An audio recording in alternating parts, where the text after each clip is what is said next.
e ajude.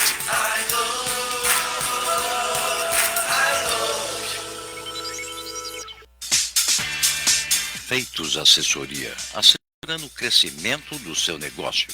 Assessoria contábil e fiscal, assessoria em administração de pessoal, legalização de empresa, declarações de imposto de renda, pessoa física e jurídica, licenças CETESB, bombeiros e prefeitura. Entre em contato conosco. Telefone 4705-5107, WhatsApp 99538-8523, 95297-6359 ou pelo e-mail contato@feitosassessoria.com.br. Avenida das Conchas, 678, Cidade de São Pedro, Santana do Parnaíba. Se você tem dúvidas ou quer receber orientações sem compromisso, consulte a Feitos Assessoria. As notícias da Câmara Municipal de São Paulo estão aqui na Rádio Trianon. De segunda a sexta-feira, dentro do Metrópole em Foco, você acompanha a movimentação no Legislativo paulistano. Projetos e votações que têm efeito sobre o seu cotidiano. Acompanhe também no portal da Câmara, sampaulo.sp.leg.br.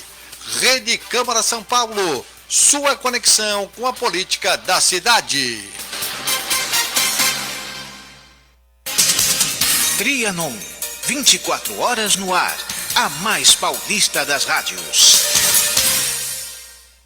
Metrópole em Foco, para discutir a cidade que queremos, seus problemas e suas soluções.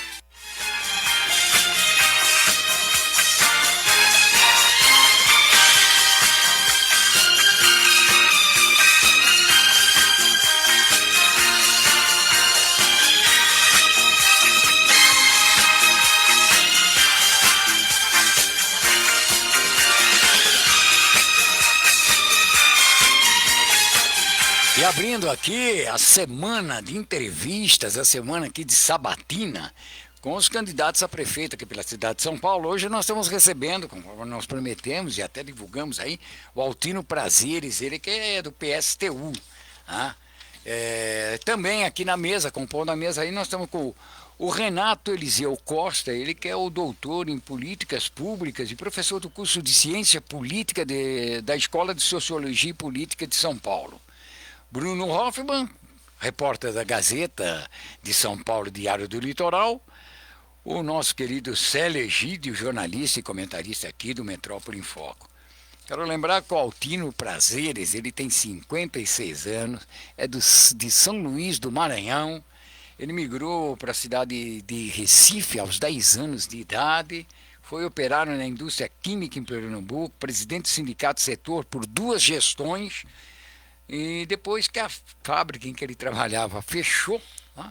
Aí ele migrou, veio para São Paulo, isso já em 94, e é operador de trem em São Paulo e trabalha na empresa há 29 anos.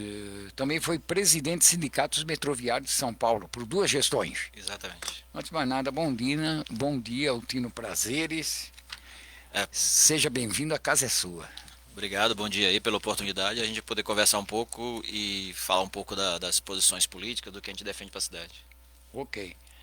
Bruno Hoffmann, bom dia para você também, Brunão. Bom dia, um pouco triste pelo Corinthians, mas a vida continua, né? Eu nem vou falar se eu tô triste, se eu tô feliz. Time gigante não cai 3 vezes, hein? O Célio Egídio é São Paulino. Pedro, bom dia aos nossos amigos do Metrópole em Foco, nossa Rádio Trianon, bem-vindo ao Tino, né, à nossa bancada. São Paulo a gente está sempre, né, por cima, né, não tem como, né, campeão de tudo, a gente está aí, né, novamente trabalhando para chegar entre os 6, Libertadores, aquela situação toda, mas a corrida eleitoral chegou, né, Pedro? Chegou agora, o assunto é bem política mesmo, né? Tá, e o Renato Eliseu Costa, bom dia, Renato. Bom dia a todos da mesa, bom dia Altino. E eu, ao contrário do Bruno, um dia feliz pelo Corinthians, exatamente. Então você, Quanto menos se manter aqui. Você é palmeirense, Bruno? Palmeirense, sem Ah, sombra então de agora, dúvida. então nós estamos completos. São 2 palmeirenses, um corintiano, um São Paulino e um santista. Cadê o Juventino, hein? Não apareceu. Bom, abrindo aqui o espaço. Ô, Altino. Sim. Vamos lá. Por que você quer ser prefeito na cidade de São Paulo? Abrindo aqui Sim. essa... Primeiro, porque nós não temos acordo, inclusive já juntando uma outra ideia, né? Por que nós lançamos a nossa candidatura, mas vou explicar o porquê que a gente quer ser o prefeito.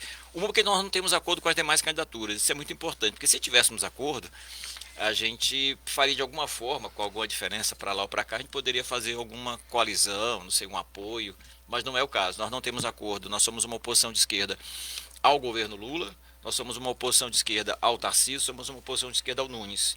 E só eu falar disso, já dá para ver que eu não tenho acordo com o Nunes, não tenho acordo com eu não gosto dessa expressão, mas esse coach, essa pirâmide de ganhar dinheiro, o Pablo Marçal,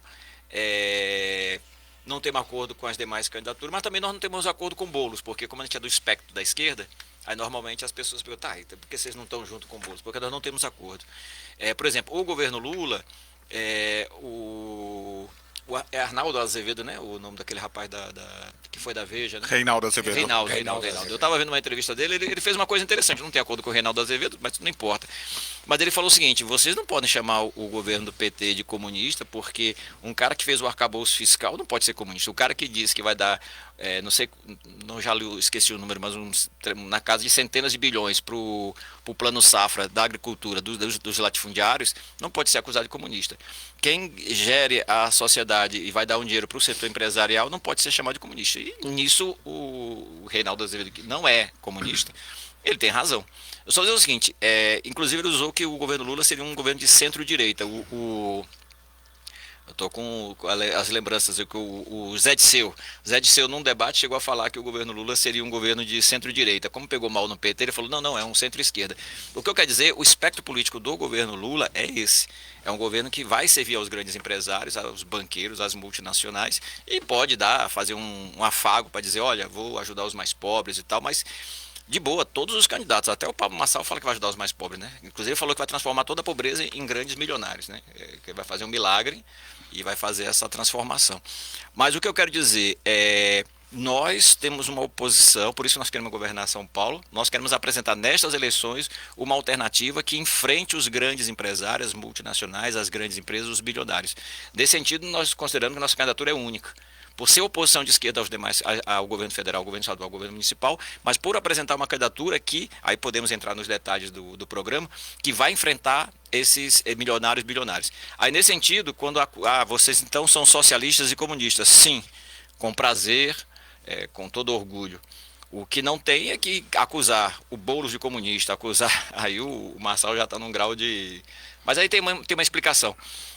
De chamar, inclusive, que parte do Nunes é comunista, ou parte do seu governo é comunista, e já está num grau de maluquice muito grande. Mas aí a gente pode expressar. Então nós queremos expressar nestas eleições alguém que vai enfrentar esta riqueza. Vou dar um exemplo. No tema do transporte, já adiantando o serviço, nós somos a favor da estatização de todo o sistema de transporte. Na nossa opinião, a Prefeitura de São Paulo não deveria dar um tostão furado para nenhum grande empresário que domina os transportes de ônibus de São Paulo.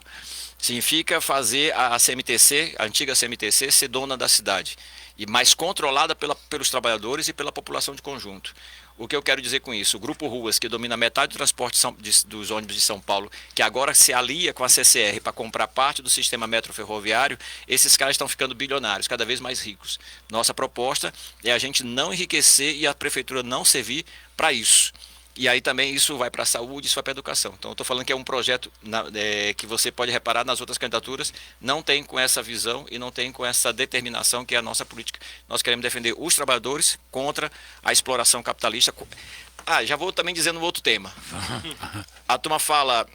Estou falando porque é bom esses debates, porque vão surgindo pincelam várias coisas. Tem gente que começa a dizer, eu sou contra o sistema. Eu falo, eu sou contra o sistema. Agora a turma tem que perguntar que sistema a turma está falando. Eu estou falando o sistema capitalista, nós somos contra o sistema capitalista. Então, por exemplo, eu até marquei uns dados aqui para não errar os números. Por exemplo, não sei se vocês veem, mas tem um grupo chamado Oxfam, que faz um estudo que não se reivindica comunista, no máximo eles querem diminuir a dor, mas é bom porque eles trazem os dados. Por exemplo, em 2020, os 10 homens mais ricos do mundo, os bilionários do mundo, eles detêm uma riqueza que é equivalente a 40% da população mundial naquele período. Os 20 mais ricos do Brasil, eles detêm uma riqueza equivalente a 60% da população brasileira naquele período de 2020, 128 milhões de pessoas naquela época. Sabe o que é isso? Aqui, ó, nós somos 3, 4, 5, temos que 7, juntar mais 3, 10. Sabe que são 10 pessoas equivalente a 40% da população mundial, 3,1 bilhões de pessoas. Sabe que é juntar 20 e ser equivalente a 60%. Essa situação de extrema concentração de renda, este é o sistema capitalista.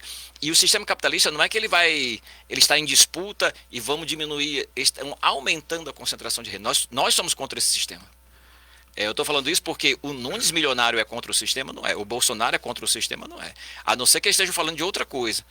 Eu estou falando porque o que eles chamam de sistema contra os que estão aí. E que nem é verdade que eles são contra os que estão aí. O Bolsonaro governou 4 anos com os que estão aí. O Centrão, que aliás, os que estão aí estão com o PT. Os que estão aí estavam com o PT no passado. Os que estão aí estavam com Fernando Henrique Cardoso. Os que estão aí estavam com todos os governos. Cai governo, entra governos de esquerda e de direita, eles estão aí. Eu estou falando, e o mesmo o Nunes falando, eu também não quero ficar com ninguém que está aí. Como não? Se ele está aliado do Tarcísio, que está aí. E jura de pé junto que é o maior fiel escudeiro do Bolsonaro, que está aí. Mas aí tá a briga entre eles, que tá uma novela mexicana interessante. Tá ótimo. Ó, eu vou abrindo aqui, eu vou passar a palavra para o Renato, ele que está chegando agora aqui conosco, que vai participar aí em várias sabatinas aqui conosco. Então vou abrir aí, eu vou deixar para o Renato fazer a pergunta. O Renato, fica à vontade, Renato. Imagina, muito obrigado. Então, candidato, eu vou começar mantendo um pouco do próprio tema que o senhor apresentou. Sim. O senhor se apresenta como uma candidatura sem acordo com as demais candidaturas. E a gente sabe que para ser prefeito, em alguma medida, você vai ter que ter uma relação boa com a Câmara de Vereadores. E a Câmara de Vereadores de São Paulo, historicamente, né, mas nos últimos tempos mais, ela, no geral, são formados por partidos não progressistas, não sei muito bem qual nome o senhor usaria, mas partidos que estão num aspecto político muito diferente do senhor. Uhum. Como o senhor vê, então, essa relação em assumindo a prefeitura? Como que vai se dar essa relação com a Câmara de Vereadores? Então, eu vou usar, vou usar alguns, igual... Tá bem aqui o microfone. Tá. Só pra gente ficar... Tá. Não, é programa ao vivo, é assim sim, mesmo. Sim, sim. O microfone tá bem, né? Tá ótimo. Tá. Eu vou usar, tipo, os cantores de rap que tem um mote. Então, vou usar o mote do tema do sistema. Veja, se é verdade que a Câmara de Vereadores, se você quiser considerar que uma prefeitura de São Paulo, que é o terceiro maior PIB do país, só pede para a nação, para o estado, ou seja, é maior do que os demais estados, não é um problema só de relação com os vereadores, teria que ter uma relação com o estado de São Paulo. Certo? Porque tem metrô, tem ferrovia, tem Sabesp, e teria que ter uma relação com o governo federal, pelo peso que a cidade tem. Portanto, você teria que se relacionar. Se você levar em consideração que os deputados estaduais também são extremamente reacionários aqui em São Paulo, e se você levar em consideração que os deputados federais são, sei lá, boa parte é desse centrão, que é uma coisa que está mais interessado nas verbas que que inclusive foi parte dos debates agora recentes das emendas para onde vai o dinheiro, os PIX, virou até PIX. Piada, né? O PIX que cada deputado vai ter direito a usar para poder angariar os seus apoiadores e também os seus amigos empresários e a si mesmo, obviamente. Tá bem, se for com essa lógica, tá todo mundo preso nesse sistema. Portanto, faz sentido o que o PT está fazendo de se aliar com o Centrão. E faz sentido o Bolsonaro também, na época, ter se aliado com o Centrão, porque todo mundo precisa deles. Então você precisa desse Centrão, você precisa dos deputados aqui de São Paulo, você precisa dos vereadores. Então, portanto, não tem mudança alguma, ninguém pode propor nada, porque está todo mundo amarrado, porque tem um sistema onde ele se elege, o poder financeiro, o poder econômico e os partidos organizados controlam, então ninguém pode fazer mais nada. O que eu quero dizer, nós queremos romper com este processo de sistema. Não só do ponto de vista eleitoral. O que eu estou dizendo é o seguinte, nós queremos governar com uma grande mobilização nacional e municipal. Mas não tem essa mobilização. Tá bem, é o que nós estamos propondo. Não tem hoje, mas nós estamos propondo isso. Se nós fizermos uma grande mobilização na cidade de São Paulo, nacionalmente, estadualmente, você pode governar com a população organizada. Aí nós estamos propondo os conselhos populares, ou seja, a população organizada ou os trabalhadores de forma organizada pudessem governar. Então significa você passar por cima da Câmara de Vereadores? Sim. Com a população organizada? Sim. Mobilizada? Sim. Essa situação existe hoje? Não. Hoje é esse sistema amarrado.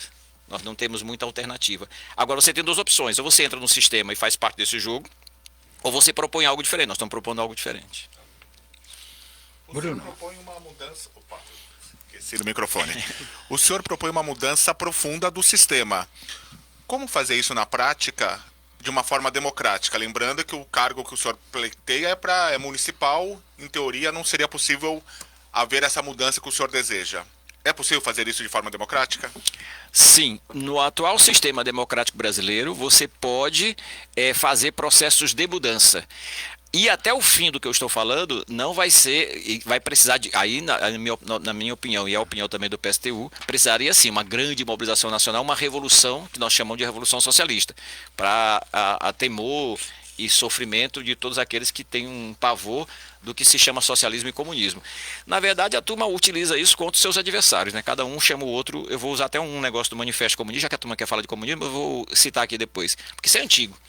Desde 1848, o Marx e Engels diziam que todo mundo adorava chamar o outro, o seu adversário, de comunista, porque isso era quase um xingamento, não tinha conteúdo. Eu quero entrar no conteúdo. Mas o que eu quero dizer é o seguinte, é possível ter uma prefeitura que faça grandes mudanças? Mas todas as mudanças que eu estou propondo vai ser feita através da prefeitura? Não. Precisaria sim uma revolução socialista, precisaria uma grande mudança. Mas parte dessa grande mudança é você, primeiro, expressar o que você pensa, e segundo, você também fazer alguma coisa possível, e a partir daí vai dizer, olha, precisamos avançar nesse processo. Então isso dá para fazer. Por exemplo, nós podemos estatizar o sistema de transporte. Isso era transformar a cidade de São Paulo ou o estado em comunista? Não. Mas isso era uma grande mudança na relação, na referência que tem, porque parece que hoje as pessoas acham natural que sejam tudo privatizado. Parece até um pouco o contrário, né? Parece que ser sob controle dos trabalhadores parece impossível. E isso é possível. Célio. Altino, uma pergunta aí que é bem recorrente com relação às prefeituras, né? Dentro desse viés ideológico, por exemplo, a zeladoria, né? Por exemplo, a camada asfáltica, o recapeamento, fresagem, né? Como é que seria a gerência da administração municipal sobre o seu governo nessa questão, dessa zeladoria básica? Eu falo o recapeamento, a coleta de lixo, aquele cotidiano das pessoas e das cidades. Como é que a gente trabalharia nesse viés, né, do PSTU na administração da cidade? Tá. Primeiro, o tema da zeladoria. Mesmo dentro do sistema capitalista, é péssima, certo?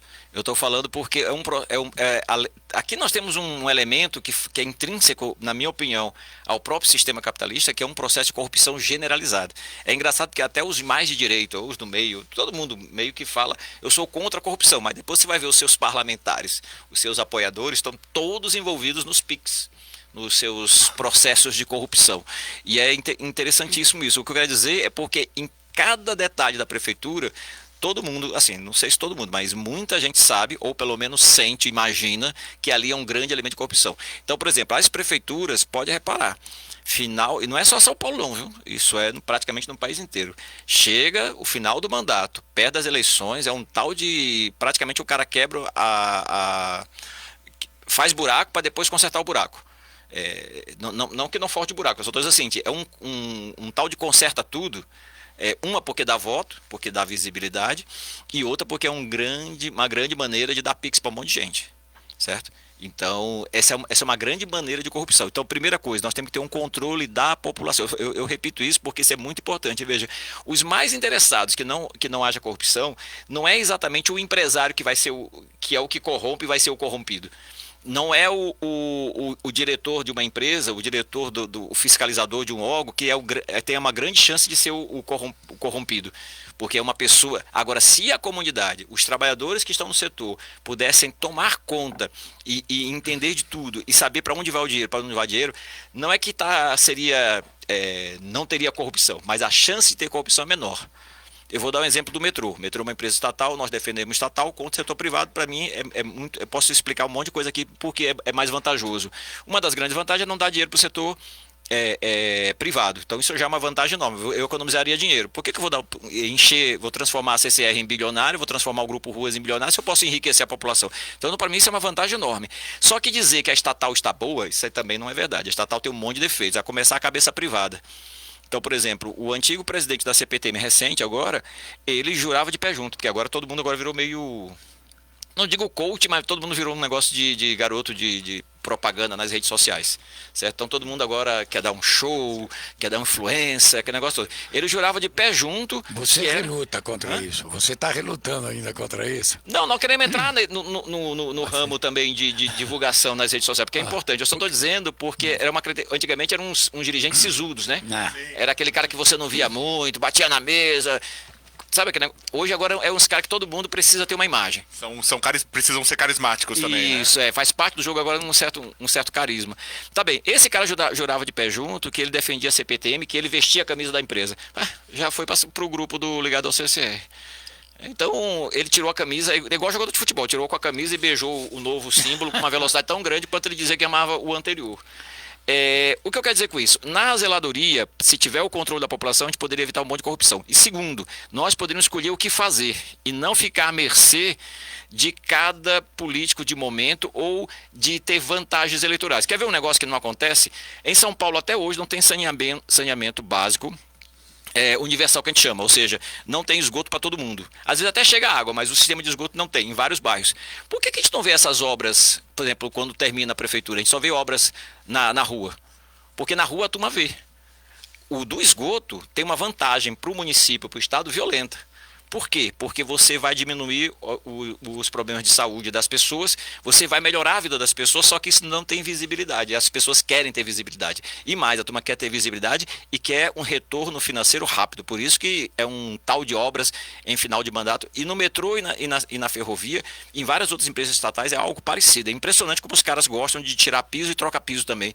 Eu digo, gente, mas o piso não está ruim, não, mas precisamos porque alguém decidiu. Mas quem decidiu? Quem ganhou dinheiro? Quem recebeu o Pix para fazer isso, entendeu?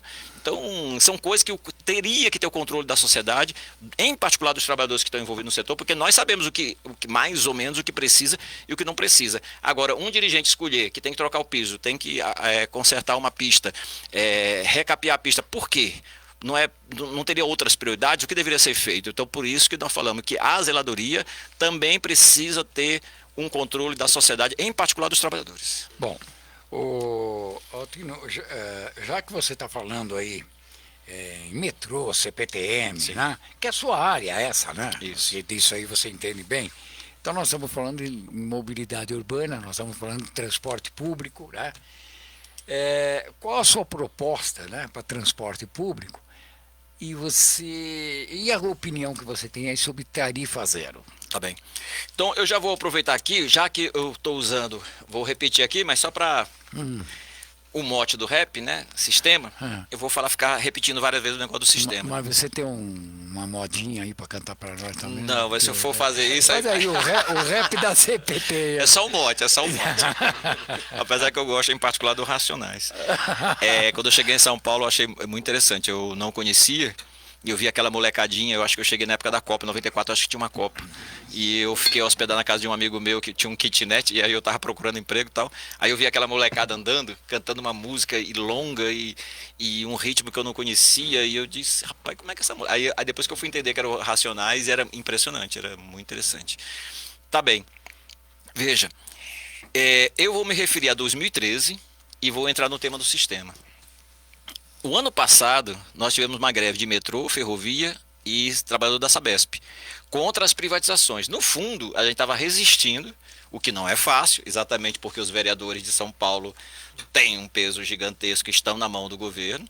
Eu estou falando mas o vereador de São Paulo, o que tem a ver com a Sabesp, metrô e ferrovia? Tem tudo a ver, porque primeiro metrô e ferrovia atinge a cidade de São Paulo e a Sabesp precisava da necessidade, em particular, da terceiro maior PIB do país, aceitar a Sabesp privatizada ou não, porque se não aceitasse, talvez não fosse tão vantajoso do ponto de vista do PIX para os grandes empresários. Tá bem. Nós fomos demitidos, foram 8 trabalhadores demitidos. Eu fui um deles, demitidos, por causa das greves que nós fizemos. E fui readmitido agora em março pela Justiça. Eu estou falando nesse sentido, as nossas candidaturas, nós somos, nesse sentido, contra o sistema. A gente vai ser preso, a gente vai ser demitido, porque a gente enfrenta o poder dos grandes empresários, que se expressam também no tema das estatais. Em 2013, eu era o presidente dos sindicatos metroviários, que a gente ganhou a eleição do sindicato final de 2010, eu fui até 2013, depois até 2016. Então, a gestão nossa era 3 anos cada uma. Nós inovamos os sindicatos metroviários, e eu era o presidente. Foi uma polêmica interna dentro da categoria, mas a gente conseguiu convencer pelo menos uma parte importante, a maioria, e depois foi um grande debate. Foi pela primeira vez no Brasil que um sindicato de transporte dizia o seguinte: nós somos a favor da tarifa zero. Aí eu tinha metroviário e falava assim: pô, mas você não quer que a gente receba salário? Não, eu quero que a gente receba salário, eu quero até que a gente melhore de salário. O que eu estou dizendo é que não precisa que a população pague. Porque, primeiro, que a população já paga muito imposto. Se você vê proporcionalmente, a população paga muito imposto. Segundo, nós queremos taxar as grandes fortunas, os bilionários que tem na cidade de São Paulo e grandes empresários. Porque, veja, eu usava inclusive um chavão. Eu gosto desses chavões assim. Eu falava, o cara que acorda 4 da manhã, 4:30 da manhã, 5 da manhã para trabalhar, em geral, ele trabalha para uma grande empresa. Se você reparar, várias fábricas, eu trabalhei numa fábrica em Pernambuco, que a fábrica tinha ônibus. Eles faziam o controle do transporte dos seus trabalhadores, porque ele sabia que era vantajoso para eles, do ponto de vista financeiro. Porque alguém pode falar, não sei por que tem no ideário popular, muitas vezes, que as pessoas acham que ficam com dó do grande empresário.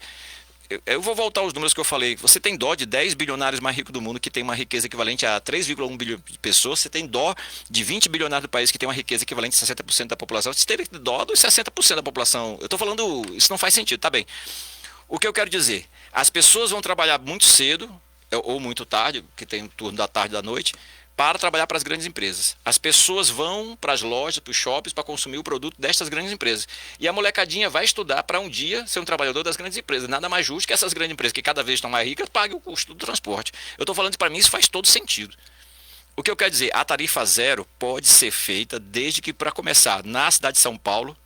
Aliás, em 2013 também, para falar do negócio do sistema, eu fui preso na primeira manifestação do MPL, que a gente estava junto, que era o MPL só aceitava um sindicato, que era o nosso, porque a gente fazia trabalho junto desde 2011, até quando não bombava, 2011, 2012, só que em 2013 estourou. E aí a turma sentiu o cheiro do que é uma mobilização popular, do que pode ser feito. Depois as consequências disso, aí são outros desdobramentos, mas aquilo é parte do que a população pode fazer, quando resolve pegar um tema ou outro tema para mudar as coisas. Mas tá bem, isso é uma polêmica na esquerda também do que foi em 2013, mas só estou falando que é uma expressão do que pode acontecer. O que eu quero dizer, nós somos a favor da tarifa zero, não só aos domingos, todos os dias, mas a gente precisa parar de encher o bolso do Grupo Ruas, que detém metade dos ônibus de São Paulo. A gente precisa parar de enriquecer outros tantos agrupamentos, inclusive agrupamentos, de acordo com o Ministério Público, que inclusive são ligados a outro grupo empresarial do subterrâneo, certo? Que é o mundo do crime, que também são empresários do crime, vamos dizer assim. Ou seja, a gente precisa parar de dar dinheiro para esse povo, tanto os empresários oficiais como os que são oficiais, mas que têm outras relações. Se você fizer isso, você já economiza um monte de dinheiro. Então você pode garantir a tarifa zero. E você também pode taxar mais fortunas de diversas formas. Então da tarifa zero eu respondi. Como subsidiar, por exemplo, as empresas? Porque as empresas são donas ali dos ônibus. São concessões. Não, mas o ônibus é delas. Né? Sim, sim. Na nossa opinião... A garagem é delas. Sim, sim. Tudo aquilo é deles. Você tem que, pelo menos, pagar por isso para aquelas empresas, né? Para que ela possa... Primeiro, pelo tanto, aí eu digo, a gente pode apresentar números, pelos tanto que eles já ganharam e por tanto PIX irregular que eles já receberam, você poderia, por exemplo, estatizar sem indenizar ninguém. Estatizar todo o sistema de transporte. Se tiver a estatização do sistema de transporte, você pode fazer que essas empresas sejam controladas pelos trabalhadores, pela população. Na pandemia, por exemplo, foi dito que com o número de pessoas... Mas nós estamos, como o Bruno falou, nós estamos falando numa área municipal. Você está falando aí estatizar... O transporte de ônibus. Sim, você vai pegar o transporte de ônibus e vai falar aqui na cidade de São Paulo ela vai ser estatizada. Isso. Então eu vou tomar isso dos empresários. Isso por lei é possível? Tomar alguma coisa, a mesma coisa que você estatizar os bancos da cidade de São Paulo. Sim. De agora em diante o Bradesco aqui é nosso. Mas no transporte de ônibus eu acho que pelas regras do jogo é possível fazer, mas mesmo que não fosse, só o fato de estatizar, porque é uma concessão, um serviço que você... A concessão é uma certa mentira também. Porque, veja, nos contratos tem várias obrigações que eles não cumprem. E você poderia encerrar as concessões. Eu digo da ferrovia, isso é generalizado. As pessoas não... Se fosse cumprir a lei, só cumprir a lei, boa parte do sistema ferroviário de carga, por exemplo, já deveria ter voltado para o Estado, porque eles não cumpriram nada que combinaram. Mas o problema é que aqui não funciona assim. Você só cobra o que não está combinado para os pobres. Por exemplo, se você não paga IPTU, se você não paga luz, se você não paga água, com certeza a sua luz e a sua água vai cortar e alguém da prefeitura vai te botar no nome sujo. Mas para os grandes empresários não tem. Normalmente eles são, inclusive, isentos. Vira e mexe, eles são isentos de pagamento de várias dívidas públicas, inclusive gente que tem muito dinheiro, por exemplo, os bancos. O que eu quero dizer é o seguinte: se você estatizar o sistema de transporte de ônibus de São Paulo, eu acho que você poderia, através de uma mobilização, inclusive sem indenização. Mas vamos supor mesmo que tenha alguma outra forma. Só o fato de você não remunerar esses caras, esses grandes empresários, você poderia fazer um transporte melhor. Vou dar um exemplo concreto. Na pandemia, diminuiu muito o número de usuários, metrô, ferrovia e ônibus. E uma das coisas que a sociedade exigia, porque você podia falar, mas a sociedade exige, mas eu sou empresário, eu faço o que eu quero. Era que você deveria fornecer mais transporte para ter menos aglomeração por metro quadrado, ou tem várias outras medidas, por quilômetro, mas por metro quadrado. Ou seja, para poder não ter expansão da Covid. O que aconteceu? Os ônibus prometiam e diziam que tinham postos mais ônibus na cidade. Só que os próprios motoristas e o próprio sindicato naquela época denunciavam que não era verdade. O que eles falavam não se cumpria, portanto você já podia encerrar o contrato ali. Mas tá bem. Só que aí, por exemplo, Globo e outros canais divulgavam através do helicóptero, que falavam, olha, os caras falaram que a frota está na rua, mas aqui de cima parece que a frota está quase toda aqui dentro, guardada. Essa é uma das maneiras que os caras roubam, por exemplo, o município. Eles dizem que prestam um serviço e os trabalhadores que estão na ponta, eles dizem, não é verdade, eles não estão pondo todos os ônibus que eles falam que põem, eles não estão cobrindo tudo que põem, e aquilo que eles dizem que é o custo da empresa também não é real. Eles estão pondo um valor muito acima. Por quê? Porque essa é uma maneira de tirar... E quem mexe nessa cumbuca? Em geral, ninguém mexe, porque aqui é um poder gigantesco dentro da Prefeitura de São Paulo. Nós queremos mexer nessa cumbuca. Bom, eu vou passar aí para o Renato, depois só continua depois a pergunta.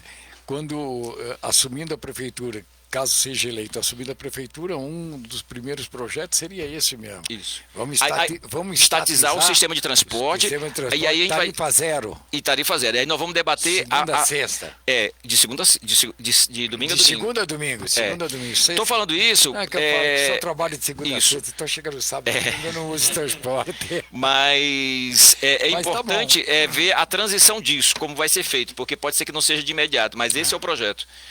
Por exemplo, interessante, porque como o Nunes, que é de direita, botou tarifa zero no domingo, ficou uma pergunta, os outros prefeitos vão botar domingo também? Vão botar mais dias, sábado e domingo? Porque ficou uma briga agora, eu vou botar sábado e domingo, ou só domingo. Então, eu estou dizendo, é possível botar o transporte, tem várias cidades, centenas de cidades, claro, cidades menores do que São Paulo, que tem tarifa zero. Eu digo, é possível. Entendi. Candidato, seguindo as suas propostas e, obviamente, muito alinhado com as ideias do seu partido, tem essa base, a mobilização popular. O senhor chegou a comentar dos conselhos populares e daí por diante.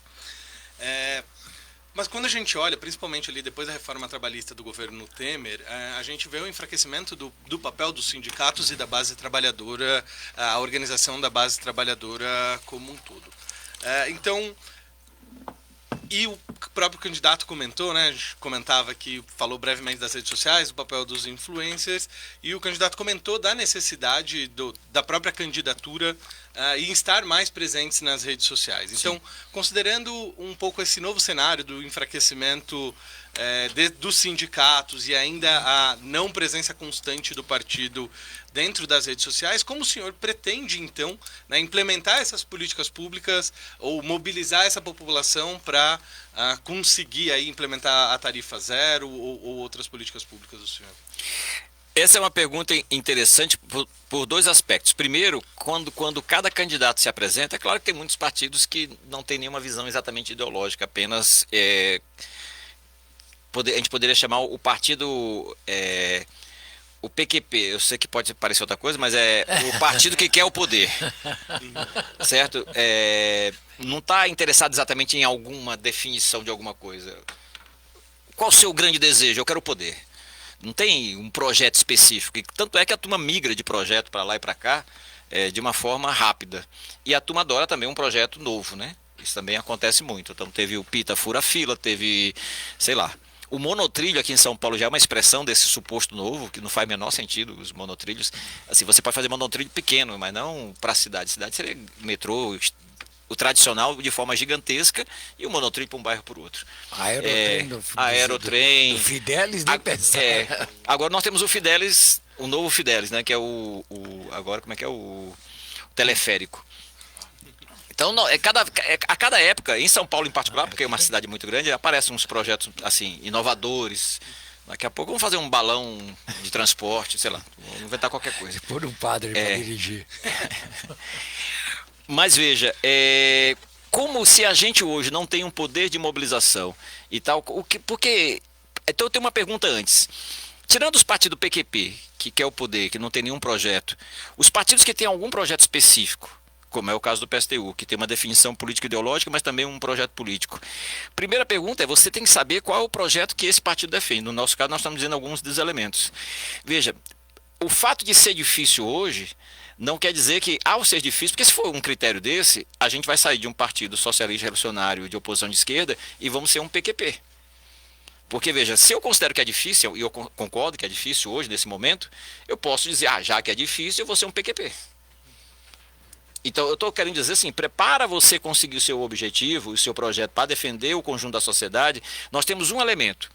Apesar de ser muito difícil, eu acho que o PSTU é o partido que defende mais as coisas mais populares que existem na sociedade. Porque, veja, se perguntar para o Boulos, você é a favor, por exemplo, da estatização do sistema de transporte? Não. Você é a favor da tarifa zero? Não. Se você perguntar isso para o Nunes? Não. Perguntar para o Marçal? Não. Perguntar para o Datena? Não. Ninguém, é tudo não. Do ponto de vista popular, pergunta para a população comum. Você gostaria de ter tarifa zero, se isso fosse viável? Porque pode perguntar, não, tarifa zero é inviável. Mas tá bem, se fosse viável, você gostaria? Eu imagino que a população sim. Você gostaria que tivesse mais investimento de verdade na saúde e na educação e os professores fossem mais bem remunerados? Eu acho que na média da população, sim.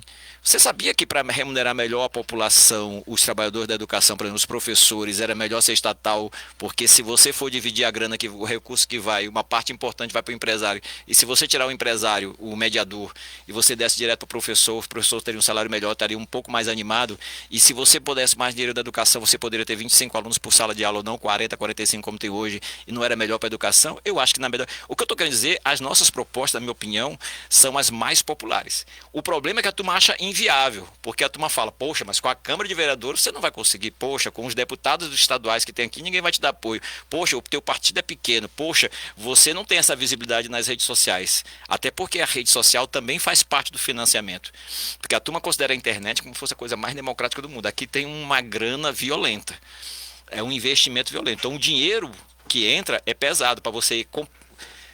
Eu vou usar outro termo, para dar um pix para os influencers, eu diria comprar, certo? Mas vamos usar um termo mais ameno, um pix para os influencers. Então isso funciona, esse sistema se mantém. Não é à toa que esses bilionários ficam cada vez mais bilionários, porque esse sistema se mantém. Parte da esquerda está dentro do sistema, boa parte da esquerda está nesse sistema, a direita, obviamente, está nesse sistema, e o barato é que alguns deles falam que estão fora do sistema. O que eu quero dizer com isso? Nós precisamos ter coragem nas eleições, por isso que nós participamos das eleições, para dizer exatamente o oposto. Que nós podemos fazer, é viável para a população, é bom para a sociedade, em particular para os trabalhadores, mas que nós precisamos criar as condições. Aí se alguém perguntar, mas tem as condições hoje? Não. Mas parte de criar as condições é alguém ter essa coragem de apresentar, por isso nós estamos apresentando. Então nós estamos apresentando para criar essas possibilidades, porque senão nós não vamos apresentar. Segundo, nas eleições não tem nada de democracia. Eu estou falando isso porque, por exemplo, só de verbas, por exemplo, eu estava fazendo as contas lá, agora já não lembro direito, mas por exemplo, o PT ganha 181 vezes, posso estar errando aqui os números, depois dá uma olhada no que cada partido tem. E o PL é o que mais ganha, o PT na sequência, o PSOL também ganha uma grana grande, comparado com os partidos menores. Ganham muito mais dinheiro que é o recurso do Estado para as eleições, do que, por exemplo, o PSTU ou outros partidos menores. Fora os grandes empresários que estão por trás. Então, tudo é desigual. Você tem menos dinheiro, por exemplo, um companheiro fez uma conta que esqueci como é que chama o procedimento na internet. Impulsionamento de um desses grandes é praticamente todo o recurso que nós vamos gastar na eleição. Impulsionamento. Eu falei, caramba. Então, veja, é desigual. A nossa grande vantagem é que nós estamos com a opinião, na nossa visão, a opinião que talvez mais encaixasse para a população. Porque significa enfrentar essas grandes riquezas, esse sistema capitalista. Mesmo que muitas vezes a turma não tenha noção disso. Eu estou falando, então nós estamos aqui para dizer isso, sabemos que somos pequenos, mas nós vamos inclusive aqui com vocês hoje, mas também nós estamos fazendo em todo lugar, aqueles que concordam com a gente e não estão a favor de manter esse sistema da forma como está, que nos apoiem, nos ajude, porque nós vamos crescer e em algum momento vai ser uma surpresa. 2013 foi uma surpresa para muita gente. Como é que surgiu isso? Muitas coisas podem surgir porque como as contradições da sociedade estão aumentando, não estão diminuindo, essa possibilidade de explosão social, o que a gente chama de uma possível revolução, é necessário, mas a gente precisa começar a botar o dedo na ferida para dizer o que a gente quer, qual é a saída que nós queremos. Indo nessa linha, candidato, eu queria que o senhor explicasse para o cidadão comum, que às vezes não se aprofunda muito na política, o que é natural também, sim, né? A vida não é fácil, e trabalhar, né? Pegar metrô todo dia, ônibus e tudo mais. Eu queria que o senhor explicasse qual que é a diferença, brevemente, se possível, a diferença do partido do senhor para esses outros partidos de esquerda. Eu posso citar PT, PCdoB, AUP e o PCO. O que diferencia o senhor dos outros partidos? Por que são todos iguais, são diferentes? Eu queria que o senhor explicasse. Tá bem. Dos partidos de direita, do centro, me parece já que são os partidos que todo mundo reconhece que é um partido de gente que tem muito dinheiro. De ricos, empresários e tal. Como o PT, o PCdoB, PSOL, citar alguns aqui, que são considerados partidos de esquerda, pode criar uma certa confusão, porque o PSTU também é considerado um partido de esquerda. O nome Partido Socialista, Trabalhadores Unificado e tal. Primeiro, o PT...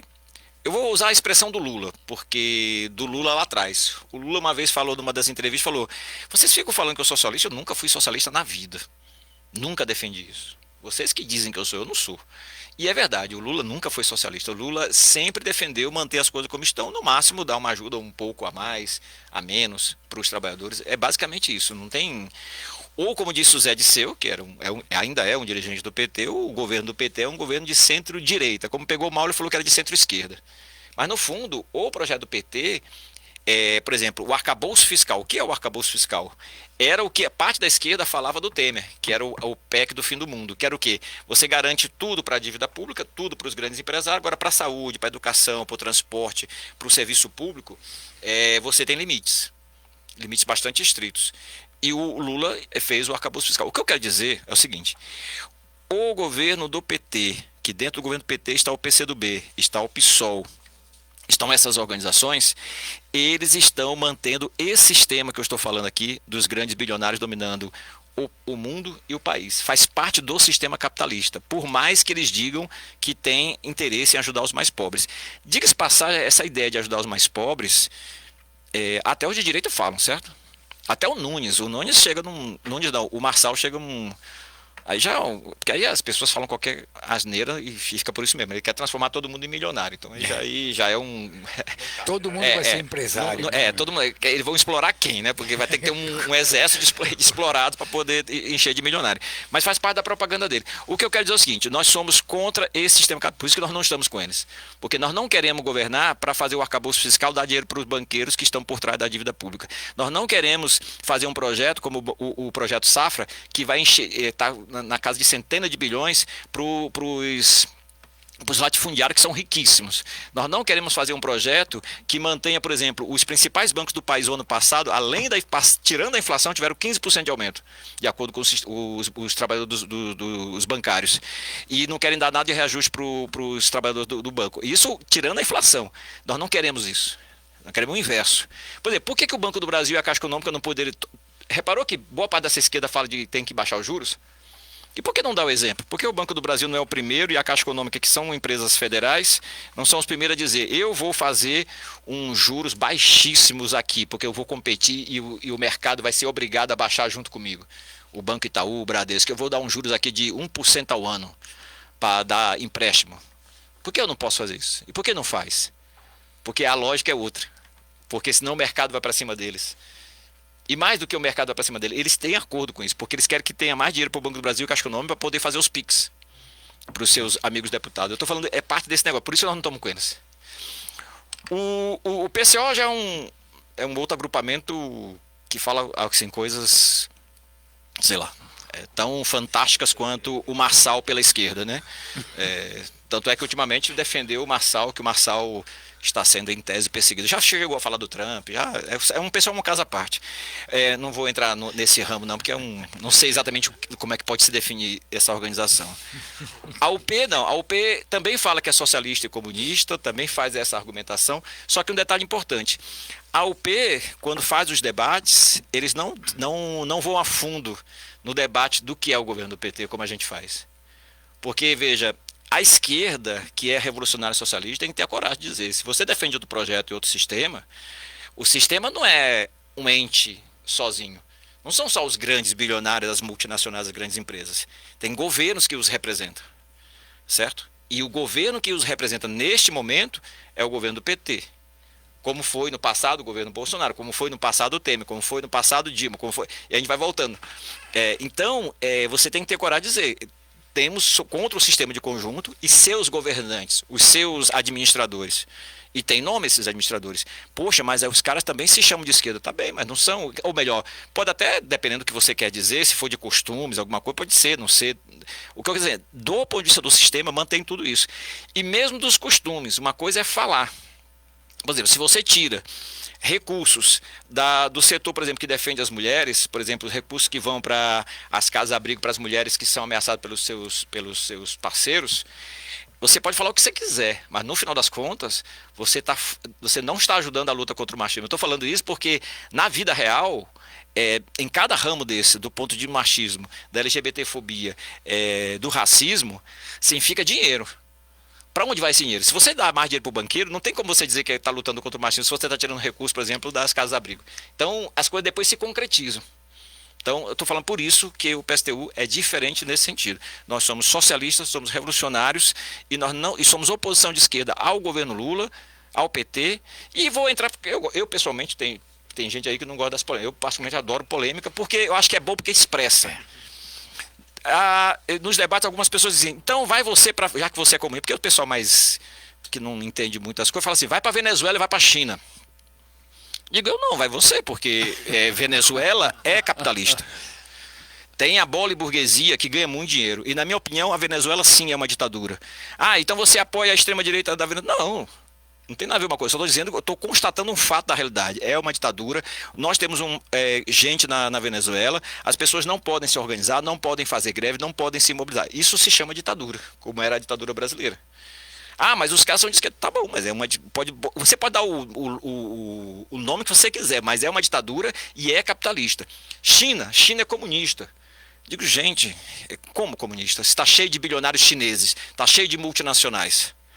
Só para você ver o mundo como é um mundo assim, excêntrico e às vezes, sei lá, a pessoa fala que às vezes a nossa sociedade é mais surreal do que, assim, a ficção não consegue ser tão surreal quanto a própria realidade. O Marçal, não sei se você viu uma das entrevistas do Marçal, que ele fez uma comparação com a China, elogiando a China. E aí ele fala que o Nunes está cheio de comunista. E em geral, no imaginário popular, a turma acha que a China é comunista. E eu digo, como é que o Marçal se encaixa nisso? O Marçal, por algum motivo, ficou vermelho, comunista. Na verdade, o Marçal ficou onde ele está. Ele só está constatando um fato, que a China assim, eu não sei se ele acha isso de verdade, mas o projeto dele seria no sentido uma China que, na minha opinião, é capitalista. Então, por exemplo, teve um debate uma vez que tem 2 fábricas de capital chinês aqui no interior de São Paulo, que fica na região de São José dos Campos, Caçapava e outra cidade lá. A vida dos trabalhadores lá é uma desgraça. Aí eu perguntei para um companheiro da UP, por exemplo, como é que você ia explicar para o trabalhador, aliás, de uma outra organização, do PCB, como é que vocês iam explicar para o trabalhador comum, se você fez um grande elogio, porque na época eles tinham feito elogio aos 100 anos do Partido Comunista na época, né? Para o trabalhador que a China é uma maravilha, a maior maravilha do mundo, se o trabalhador chinês, o trabalhador dessa fábrica está sendo super explorado, inclusive comparado com as outras fábricas da região, até mais do que os trabalhadores comuns. Como é que você explicaria isso para o trabalhador lá? E aí ele não sabia o que dizer, ele falou que se quisesse debater com a China, ele debatia em outro momento. Mas no fundo, eu estou falando que depois as coisas se concretizam. Então, aí você pode perguntar, então qual a sua referência? Minha referência é a Revolução Russa de 1917. Essa revolução transformou um país de 80% de analfabeto, um país extremamente agrário, num dos países mais desenvolvidos do mundo. Acabou o analfabetismo, acabou a prostituição, por exemplo. Depois ela foi destruída dentro do. Aí sim, aí teve guerra civil contra a União Soviética e tal. Eu estou falando, mas essa é a nossa maior referência. E foi perfeito o que aconteceu? Não, mas essa é a nossa referência. Nossa referência não é a Venezuela capitalista nem a China capitalista, por mais que a turma diga que é outra coisa. Altino, falando de outro tema municipal, vamos falar da saúde, né? É um sistema tripartite, é uma responsabilidade da União, dos estados e municípios. E na linha de ponta aqui do município, nós temos as UBSs e as USFs, né? A Unidade Básica de Saúde e a Unidade de Saúde Familiar. São modelos diferentes de atendimento, né? Como é que a administração popular, né, como você apresenta aí do PSTU, irá gerir, para mim, essa linha de ponta da nossa saúde? Porque é onde literalmente a pessoa vai no postinho, né? Vai no seu primeiro atendimento. Estou com dor de cabeça, vou lá, meu filho está com problema respiratório, eu vou até lá. Que acima disso nós temos as policlínicas e nós vamos chegando até nos hospitais municipais. Como é que você vai trabalhar, gerir, né, as nossas UBS, nossa UFS, dentro de um viés tripartite, onde nós temos a sua atuação como prefeito, a atuação de Tarcísio, né, como o governador do estado, e o governo Lula no governo federal, que realmente é a grande parcela de recursos que vem aqui para a estrutura municipal? Sim, primeiro que do ponto de vista de recurso, só para aqui são vários temas, tá? Mas eu vou entrar na saúde aqui, mas só para lembrar, o São Paulo, que eu vou repetir, é o terceiro maior PIB do país. Nós somos daqueles 42 municípios que o que arrecada só de impostos municipais é maior do que você arrecada dos impostos estaduais e federais, porque a maior parte dos municípios, o que vem do estado e da federação é mais do que o recurso do município. Eu estou falando a gente entender o poder que tem essa cidade, porque muitas vezes a gente acha que nós estamos tratando de uma prefeitura qualquer. Aqui é um caso à parte. A maior cidade da América Latina é um caso à parte. Aqui tem muito recurso. Eu estou falando isso que muitas vezes o pessoal não tem. O problema é para onde vai esse recurso. São outros 500. Do tema da saúde, eu assinei um documento do Sindicato dos Médicos. Eles chamaram todos os candidatos. De prefeito só fui eu. De todas as organizações, de toda a esquerda, da direita, só eu que fui lá. Pelo menos no dia que foi o debate. E eles pediram para assinar um documento onde eles primeiro eles afirmam uma coisa e exigem outras coisas também. Afirmações que 80% da saúde do município de São Paulo está privatizada ou terceirizada através das organizações sociais. Portanto, você está enchendo o bolso de vários grandes empresários por trás do sistema de saúde de São Paulo, capital. Então, primeiro, você tem que... Aí eles... Estou falando... vocês estão muito isolados, aparentemente ninguém concorda com você. Pois bem, neste tema, o sindicato médico concorda com a gente. Ou nós concordamos com os sindicatos médicos, ou nós temos acordo. Eu estou falando isso porque quando você vai para as categorias, tem muita gente que tem acordo. Porque esse é o... E não quer dizer que vai votar na gente, não. Possivelmente vai votar no Boulos, vai votar sei lá em quem. Por quê? Porque eles defendem uma coisa, mas aí depois vai para o... Poxa, mas para agora... Mas é interessante, porque a pauta nós temos acordo. Como os sindicatos metroviários. O sindicato metroviário exige, os sindicatos ferroviários também, exigem a estatização de todo o sistema de transporte. Olha que radical, né? O problema é que como era quase tudo estatal e agora está sendo privatizado, ainda está no imaginário. Mas daqui a uns anos, se alguém disser estatiza o sistema de ferrovia, como assim? Isso não pode. Mas como é o transporte hoje de ônibus, né? Tá bem. O que eu quero dizer? Eles estão falando que 80% do sistema de saúde está terceirizado e privatizado. E eles estão falando que é um desastre. E não é só porque eu vejo alguns debates assim, vocês ideologicamente são a favor de estatal, contra o setor privado, e a população não está nem aí para isso. De uma certa forma, a população em geral, como não sabe os detalhes das coisas, não estão nem aí para isso mesmo. Porque na cabeça das pessoas, eu quero um bom serviço, não importa de onde vem. A Tabata fala um pouco isso, né? Não importa de onde vem, eu quero que seja bom. Tá bem. O que eu estou querendo dizer assim, tem uma desvantagem ser privado, uma pelo menos. Você vai enriquecer umas pessoas e essa riqueza que dão para eles, você poderia dar para a sociedade. Você poderia contratar mais médicos, mais enfermeiros, mais atendimento. Você podia fazer mais ao invés de dar dinheiro para esses empresários. Essa é uma vantagem. Agora, nós temos que reconhecer que o controle dessas empresas, mesmo do sistema público, precisava de ser outra forma. Porque mesmo quando é público, tem vários desvios. Por isso que eu falo dos conselhos populares. Para poder ter o controle daquilo que é gasto, como deve ser gasto e tal. Então, a primeira tarefa é em relação ao tema da saúde. Parar com essa sangria do dinheiro público para esse sistema. E conversar com a comunidade dos médicos, conversar com os enfermeiros, os técnicos de enfermagem, inclusive com as comunidades, quais são os hospitais que nós precisamos produzir. na cidade de São Paulo com os recursos do terceiro maior PIB do país, como a cidade que tem mais dinheiro de impostos do município do que vem de Estado e Federação. Como é que a gente pode fazer isso? O que seria bom para a sociedade? Mas conversar com a comunidade médica, com a comunidade que trabalha na área e, obviamente, com a população que precisa ser atendida. Eu estou falando, essa é a grande diferença, porque, em geral, as pessoas, por exemplo, mesmo o Boulos, que seria a candidatura mais viável da dita esquerda, ele fala, perguntaram para ele já sobre saúde, as OS e na educação. Ele falou, não vou fazer nada, não vou mexer em nada. No máximo eu vou fiscalizar os contratos.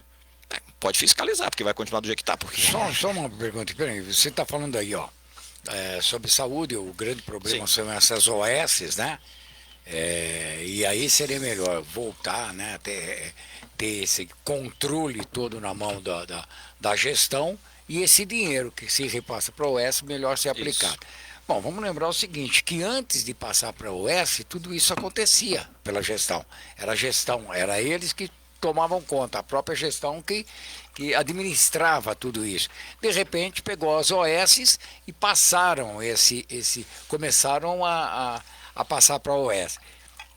Enfim, não funcionava de um jeito, tentaram de outro e hoje não funciona do outro. Quer dizer, no final das contas, a população continua na mesma. Por quê? Como é que você vê esse negócio? Né? Era totalmente estatal, né? Era totalmente estatal, de repente passa a fazer essa parceria, não funcionava de um lado, não funcionava do outro. Nós temos uma coisa chamada corrupção, né? Sim. E isso acho que é o que mais estraga nisso tudo. Né? Porque é uma forma de se fazer, de se levar vantagem em alguma coisa. Então, por que não funcionava de um lado e agora funcionaria? Sim. Primeiro, a gente pode fazer uma pergunta simples também. Assim, só para seguir o seu raciocínio. A gente podia chegar a uma seguinte conclusão: não tem saída. Porque de qualquer forma não tem saída. Eu digo para você, tem saída. Primeiro, eu não daria um tostão furado, e esse é o projeto, não dá um tostão furado para esse grande empresário. Essa é uma vantagem econômica violenta.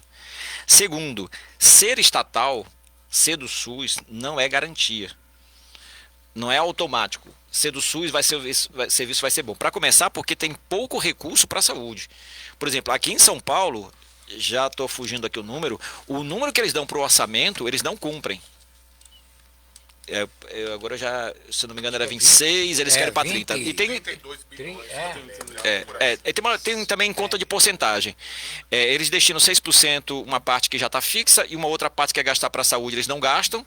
E mesmo quando eles dizem que gastam, não é exatamente com a saúde, porque esse aqui é um outro jogo do orçamento.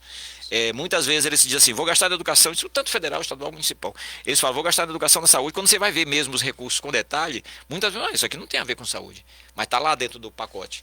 Eu estou falando, primeiro, para de dar recurso para o setor privado, já é uma vantagem. Segundo, investe de verdade aquilo que você botou no orçamento até o fim, porque aí sim, agora concordo com você, da forma como era feito antes, havia um processo de corrupção violenta. Repito, várias empresas estatais têm um controle de setores privados, por isso que o controle da comunidade, em particular dos trabalhadores, é muito importante. Porque, veja, nada melhor do que os trabalhadores que estão no local, ano a ano, os 365 dias lá do ano trabalhando lá, eles sabem os detalhes. Eles sabem, cara, os caras falaram que compraram seringa e não compraram. Cara, os caras... Eu até estava vendo uma matéria sobre a guerra da Rússia com a Ucrânia. Tinha não sei quantos quilômetros de um comboio que vinha da Rússia para invadir, para garantir o posicionamento da Rússia em relação à China, e boa parte desse comboio não chegou. E os caras falaram, poxa, eles são incompetentes? Não, é porque tinha corrupção. E qual era a corrupção? Os pneus do exército chinês lá, dos tanques, dos caminhões lá, dos caminhões que estavam levando os materiais bélicos, eles fizeram uma corrupçãozinha básica, e os pneus eram tudo velho, só que eles não imaginavam que ia ter guerra, né? Aí na hora que foi pra guerra, aí viram que os pneus não estavam dando certo, entendeu? Eu estou falando isso acontece na saúde. O que acontece? Quando você vai... no pé, né? É? Na guerra eles deram um tiro no pé, né? É, porque vai lá, o cara tá bom, mas é que... Sabe aquele pneu que eu falei que comprei novo? Não é novo, é velho. Não vai aguentar a estrada. Fora que tem as armadilhas dos... Eu tô falando o mundo como ele é. O que acontece? Na saúde, precisava ter o controle da sociedade, em particular dos trabalhadores, que é os que mais conhecem o sistema, certo? E ter representantes eleitos, os diretores dos hospitais, eu digo isso é para hospital, isso é para escola, e não é só que é eleito que ele pudesse ser demitido, pelo menos realocado da sua posição, dependendo do que ele fizer. Então, por exemplo, se o cara foi visto em corrupção ou denúncia de corrupção, sai, entra outro. Eu estou falando que essa é uma maneira de controle, porque o que faz hoje são dirigentes que fazem o que bem querem com o dinheiro público. Primeiro, o recurso que diz que vai não vai, são desviados de diversas formas, formalmente, e mesmo quando o recurso vai, muitas vezes se faz qualquer coisa. Aí vou dar um exemplo, voltando lá, o pneu que era para estar novo não está novo, a seringa que era para comprar não comprou, a aspirina que era para comprar não comprou, porque eu estou falando dessas coisas básicas, porque nos hospitais os médicos reclamam que não tem o básico, não é grande coisa, não tem o básico, não tem a seringa, não tem a aspirina muitas vezes. E aí, às vezes os médicos ficam enrolando porque não tem o básico, ele vai fazer o quê? E isso são denúncias que tem nos diversos hospitais. Segundo, com esse sistema de saúde privada, eles fazem o seguinte, que vai na contramão de todo o projeto do SUS. O SUS, como projeto, é fantástico. Nos salvou na pandemia. Sim. Mas por que eu não sei você, mas todo mundo que trabalha numa empresa que tem um pouco mais de condição e você exige um convênio médico privado. Por que se você vai para o privado se você acha que o SUS é bom? É porque no fundo o SUS é bom até um certo ponto. Porque tem fila para ser atendido, tem um monte de coisa, ou seja, não é tão bom assim. Agora detalhe, o SUS nos salvou na pandemia. Quando você sofre um acidente de carro, mesmo o cara rico, ele vai primeiro para o SUS. Não é porque ele tem amor ao SUS. É porque ele tem certeza que lá vai ter um atendimento para salvar as pessoas de acidente em qualquer hora da madrugada. Depois que ele foi atendido de imediato, depois ele volta para o hotel 4, 5 estrelas do hospital privado. Mas o Luiz Assu está falando aqui que com a participação dessas OS, houve até um avanço aí, né? E ele falou que o que precisaria, que o problema está ali, na função, o que precisaria, que é função do município, né? É um maior critério na escolha e fiscalização desses serviços. Eu não tenho acordo, eu entendi o que ele disse, mas eu acho que é mais que isso. Nós precisamos tirar os recursos e dar o recurso para a sociedade. Segundo, uma das coisas que acontece nas OS, eu digo porque é uma denúncia dos sindicatos médicos, que eu tenho acordo que a gente conhece alguns médicos que atendem aqui na cidade de São Paulo. Com as OS, eles obrigam, porque eles precisam de uma produtividade. Nessa produtividade, a gente tem que atender o número de usuários por período. E aí você chega, que é uma reclamação bastante comum na população, você chega lá e o médico te atende rapidamente, mal te olha e já atende. Por quê? Porque faz parte da sua produtividade para poder mostrar... linha de produção. Linha de produção. Eu estou falando isso porque está um sistema completamente errado. Nós temos que aumentar o número de hospitais, aumentar o número de... Por exemplo, tem um concurso público de médicos que não foi atendido, nós precisamos contratar. E normalmente a desculpa da prefeitura é que não tem recurso. Mas é engraçado, tem recurso para dar para as OS. O que eu estou propondo, pare de dar recurso para as OS e dar recurso para contratar mais médicos, enfermeiros e técnicos de enfermagem. E vamos discutir com a comunidade. Precisa ter o controle. Então, na minha opinião, não é apenas fiscalização das OS. É, na verdade, parar de sangrar a prefeitura. Agora, repito, não basta parar de sangrar, fazer tudo estatal, tem que ter o controle, porque senão também, se você deixar sozinho com alguns dirigentes, ainda mais de políticos que não entendem nada de saúde para dirigir parte dos... Porque aqui, eu digo pelo metrô, que eu trabalho no metrô, parte dos dirigentes do metrô não entende nada de metrô. Mas por que estão lá? Porque é apadrinhado do povo, entendeu? Até o Derrite, que é o secretário de Segurança Pública aqui do estado de São Paulo, ele agora é conselheiro fiscal do metrô. Mas por que ele é conselheiro fiscal do metrô? O que ele entende de metrô? O que ele tem de fiscalização?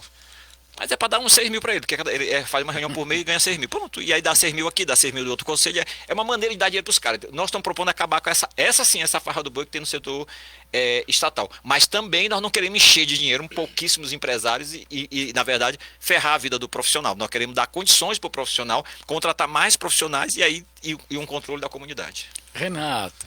Vamos lá, candidato, eu vou manter o tema da saúde e vou falar que talvez seja um tema muito de interesse dessa mesa, porque todo mundo aqui ou tá com cabelo branco ou tá um pouco careca.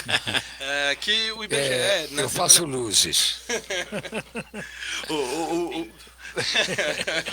um pouco careca. Aí, a gente já pode até propor aqui uma política para os cabelos, que eu preciso também aqui do implante. Então, o IBGE lançou um dado na semana passada mostrando que o Brasil está envelhecendo e aproximadamente aí 2040, né, a gente vai ter a inversão da curva, onde a gente começa muito mais ter idosos do que, de fato, pessoas entrando no mercado de trabalho jovens. E essa realidade em São Paulo ainda vai ser mais recente, segundo o próprio IBGE. Pensando nessa realidade, como o senhor, né, como candidato, e aí como futuro prefeito, propõe preparar a cidade para essa população idosa que está crescendo? Lembrando que isso vai ter impacto não só no mercado de trabalho, na questão urbana, na saúde, né? E que essas são políticas caras. O senhor mesmo comentou aqui do pouco valor que já é investido para a saúde, e eu lembro que uma instituição de longa permanência, né, onde os idosos passam aí, idosos que já não têm mais família, passam o seu dia, né, custa em média aí R$4.000 para o setor público. Como o senhor pretende preparar a cidade, enfrentar essa situação? Como eu falei no começo, eu sempre vou usar o mote inicial do sistema. Veja, é um mundo bastante interessante, porque nos debates que eu participo, a turma fala assim: Altino, tem um mundo de tecnologia hoje que estão tirando vários empregos. Então, vou dar um exemplo, sei lá, do campo. Na indústria de cana, antigamente os cortadores de cana, uma parte vinha do Nordeste, em particular, não sei porquê, no interior de São Paulo vinha muita gente do Maranhão, inclusive de onde eu nasci. Vinha uma galera para cá, ficava um período, praticamente 6 meses, cortando cana. Inclusive já teve gente que morreu muito jovem, porque era um ritmo de trabalho muito violento e tinha vários problemas, alguns cardíacos. Com o maquinário vindo, as máquinas cortam a cana, adubam, limpam. E cortou meio mundo de trabalho. No sistema bancário, com as novas tecnologias, cortou meio mundo de serviço. E assim vários ramos do trabalho, muitos serviços, a gente até brinca, né? Serviços que não existem mais, com as novas tecnologias. Aí faz uma pergunta, aí cria um exército, porque veja, ao invés de isso ser bom para a sociedade, ficou bom só para esses bilionários do sistema que eu falei no começo, cada vez estão mais concentrados e tal. E porque a pergunta que vem sobre as pessoas com mais idade, que precisam de ajuda e tal, é a seguinte: poxa, então nós temos que aumentar, as pessoas têm que trabalhar mais, porque se fica uma quantidade de gente trabalhando, que já não é condizente com o número de pessoas que estão aposentadas com idade. Então a lógica que normalmente as pessoas e a sociedade em geral, os políticos em geral, os donos do Pix em geral dão, desses bilionários, desse sistema dão, não, o erro é que vocês estão aposentando a turma cedo demais. Que tal demorar para aposentar? Que tal, sei lá, dar aposentadoria só quando ele morre? Porque ou remunera bem mal, porque a gente não pode parar de pagar a dívida pública para mim, para os banqueiros, para os donos do Pix. Então, que tal diminuir ou não remunerar de acordo com a inflação, fazer outras coisas? E assim tem várias técnicas para poder tirar o dinheiro da população. A Grécia recentemente, não tão recentemente, teve uma crise dessa, que era um partido de esquerda que chegou ao poder, o Syriza, e parte da população botou o Syriza para lutar contra a mudança a reforma da Previdência que ia tirar boa parte da aposentadoria. E o Syriza fez o oposto do que foi colocado. E aí entrou numa crise. É interessante esses negócios. O que eu quero dizer, nesta sociedade, com a riqueza que é produzida, nós podemos sim manter a aposentadoria da forma como está e melhor remuneração. Aí você fala, tá bem, mas você tá louco, então, porque quem vai pagar a conta? O que eu estou dizendo é o seguinte: as pessoas com as novas tecnologias poderiam trabalhar menos, não mais. Só que hoje a sociedade está invertida. Na prática, hoje, tem um setor de trabalhadores gigantesco que trabalham de 10 a 12 horas por dia, não 8 horas por dia, que fazia... Eu sei que eu estou estendendo aqui um pouquinho, mas veja, o 1º de maio surgiu por causa de uma greve americana, onde trabalhadores foram enforcados, mortos, porque lutaram por 8 horas por dia, e deram uma data. Até o 1º de maio, se não fizer, não vou fazer uma greve. Fizeram. Até hoje, os Estados Unidos não aceitam o 1º de maio. porque a greve começou lá. Depois, a Segunda Internacional Socialista disse: 1º de maio é um dia internacional de luta, cuja uma das principais bandeiras é 8 horas por dia. Pois bem, nós estamos no século XXI. Os trabalhadores do comércio... Quando vocês forem num restaurante, pergunta para qualquer garçom ou garçonete: você trabalha quantos dias por semana? 6. Você folga quantos dias? 1. O 6-1. Inclusive tem um movimento chamado VAT, Vida Além do Trabalho, que exige que acabe com a escala 6-1. Pergunta para eles: você trabalha quantas horas por dia? Normalmente 10, 12 horas por dia. E ainda diz assim o dono do restaurante: eu estou te ajudando porque eu estou te dando uma hora extra. O cara ganha um salário de miséria. Se considerar o transporte da pessoa, praticamente ele não tem vida. Por isso que o nome é Vida Além do Trabalho. A turma quer ter vida, quer ter o direito de viver. O que eu quero dizer com isso? Você, com as tecnologias que tem hoje, você poderia fazer com que as pessoas trabalhassem menos, não mais. E você poderia botar mais gente no mercado de trabalho. O que eu quero dizer é que você tem condições de dar vida adequada para os idosos. Os idosos não precisam trabalhar até o final da vida. Eu digo assim, como necessidade. Então, a Prefeitura de São Paulo hoje poderia dar melhores condições de vida para os seus aposentados. Poderia ter vários programas para isso. De maneira de transformar a sua idade, a sua terceira idade, vamos dizer assim, em uma vida mais digna e uma vida... A cidade de São Paulo podia fazer vários projetos. Eu digo isso recentemente, encontrei lá em Guilhermina, teve um debate, e um senhor, que ele falou que tinha 70 e poucos anos, que ele está estudando na USP Leste, e ele estava reclamando de várias coisas para mim, exatamente do tema da pessoa que tem a idade dele, e que é discriminada, que falta planos, aí diversos temas que a cidade poderia fornecer. Por exemplo, e a sociedade de alguma forma vai se organizando para isso. Vão fazendo eventos para os idosos, vão fazendo várias coisas, só que a prefeitura muitas vezes não entra, ou entra muito pouco. E como a cidade, aí, reconhecendo que a sociedade está envelhecendo mais, a gente precisaria ter uma política específica para esse setor, de várias formas que eles se sentissem mais úteis e mais prestigiados. Eu só quero dizer o seguinte: as pessoas não precisam necessariamente trabalhar até o resto da vida por necessidade. As pessoas deveriam ter o direito de lazer. Esse é um pacto social. Os mais jovens podem trabalhar, não precisam se matar de trabalhar na escala 6-1, trabalhando 10, 12 horas por dia. Não precisariam trabalhar que nem os Uber, que trabalham 6-1, 10, 12 horas por dia. As pessoas poderiam trabalhar 4, 6 horas por dia no máximo, e a sociedade estaria bem, e não teria esse exército de desempregado. Agora, a única coisa que impede isso é esse sistema. Bruno. Agora eu vou dar uma opinião rapidinho, que eu tenho 45 anos e eu nunca vi uma esquerda tão sem referência como nesse momento, pelo menos em 2024, referência eleitoral, isso nacionalmente. A esquerda me parece ter enfraquecido e, ao mesmo tempo, desde 2018, há um crescimento, até um pouco antes, do liberalismo. Hoje o liberalismo é uma moda na juventude, o empreendedorismo, os coaches. Como enfrentar, como conquistar de novo, a esquerda pode conquistar de novo o coração da juventude, que ainda conquista, mas num grau muito menor do que já foi? Primeiro que nós temos que reconhecer que não só ganharam a juventude, ganhou parte das comunidades, mas ganhou a esquerda, né? A esquerda até uma esquerda liberal. Por exemplo, eu vou falar por mim, você aqui, talvez um mais velho. Eu fui do PT no passado, antes da fundação do PSTU. Na minha época, com todos os problemas que tinha, o PT tinha alguns slogans, que eu gosto de slogan, eu gosto dos motes, gosto né? Por exemplo, peão que é peão não vota em patrão. Isso faz muito tempo. Eu até brinco, se tem um slogan hoje do PT, é peão que é peão, se junta com o patrão. Porque o que explica o Lula ter como vice um dos maiores empresários de Minas Gerais, que só saiu do governo porque morreu de câncer, o José Alencar? O que explica que o Lula tenha como seu vice o Alckmin, que até um tempo atrás era inimigo da esquerda.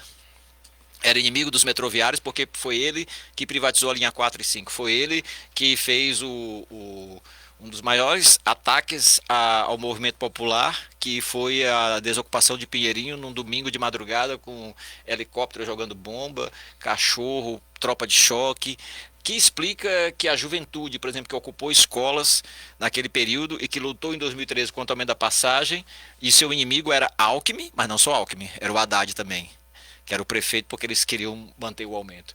Eu estou falando, a esquerda foi se adaptando. No fundo, está todo mundo indo para o liberalismo. Na verdade, quase uma competição para ver quem é mais liberal do que o outro. E aí fica aquela maluquice que nesse jogo, aí é interessante a cabeça das pessoas. O Bolsonaro fala que é contra os comunistas, o Marçal fala que é contra os comunistas. Eu vou citar, porque eu fiquei com isso na cabeça, eu vou citar, já que estão falando de comunismo, para entrar no teu tema, o Manifesto Comunista de 1848, de Marx e Engels. Olha o que eles disseram naquela época, veja como bate hoje. Eles falavam assim, eles faziam perguntas que eram para provocar mesmo. Eles falam o seguinte: que partido de oposição não foi acusado de comunista por seus adversários no poder? Isso em 1848.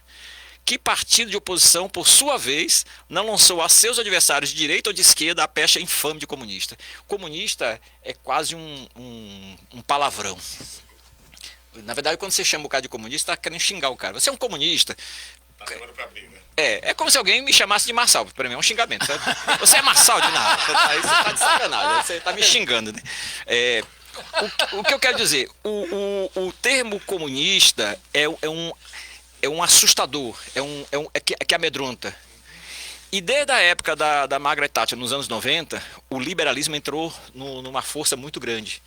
Então, até aquilo que não era nada a ver com o comunismo, que era pelo menos defender as empresas estatais, que alguém pode dizer, se o cara defende as empresas estatais, ele é comunista. Não é. De boa, não é. Você apenas está dizendo, eu não quero que sangre o dinheiro. Isso não é exatamente comunismo. Por exemplo, teve vários governos que estatizaram empresas por fora da regra. O Cárdenas, no México, ele estatizou na época as empresas petrolíferas. E nem por isso ele foi comunista. Nem socialista, nem nada. Ele era um capitalista, não queria mudar. Ele só queria ter um pouco de grana e recurso para o Estado para poder gerir. Isso seria quase que natural. Por exemplo, se eu sou um cara do Chile, eu queria que o cobre chileno ficasse na mão do chileno. Por que vai ficar na mão das multinacionais? Se eu sou um brasileiro, para provocar, por que o petróleo brasileiro, a Petrobras, a maior parte das ações da Petrobras são na mão de estrangeiros e investidores, grandes investidores nacionais e estrangeiros? Alguém, mas você não sabe que a Petrobras é estatal? Não. A Petrobras é estatal, o controle da empresa. 50% mais um é do Estado. Mas do ponto de vista de ação, que recebe dinheiro, a maioria é privado. Por que a gente não volta aqui, que era antes? Petrobras, como é que é? O petróleo é do povo. Como é que era? O petróleo é nosso. O chavão, o petróleo é nosso. E Getúlio Vargas não era comunista, certo? Trabalhista. Eu estou falando, o Getúlio Vargas chegou inclusive a namorar com o nazismo na época, certo? Só para você ver o mundo como é. Eu estou falando isso porque, veja, a esquerda brasileira ficou cada vez mais liberal. O PT é exemplo disso. E o PSOL, que sai pela esquerda do PT, volta ao PT com forças gigantescas. Hoje você quase que confunde. Você não sabe exatamente quem é PT e quem é PSOL, porque é quase uma coisa só. Estou falando isso porque, mas ao mesmo tempo, tem uma parte da juventude, engraçado isso, parte da juventude não, uma parte da juventude que fala assim, tá bom, já que esses malucos estão falando que todo mundo é comunista e quem não está a favor disso é comunista, eu começo a saber o que é comunismo. Eu quero saber que negócio é esse aí. Aí eu acho que há um espaço. Porque, veja, o detalhe, o que nos dá força, o que nos dá esperança, é que, infelizmente, pela tragédia humana que esse sistema capitalista está acontecendo com os governos de direita e com os governos de esquerda liberal, permite que gente como nós, que somos comunistas de verdade, somos socialistas de verdade, a gente possa ter espaço. Por quê? Porque as pessoas vão dizer, tá bem, do jeito que está a sociedade não dá.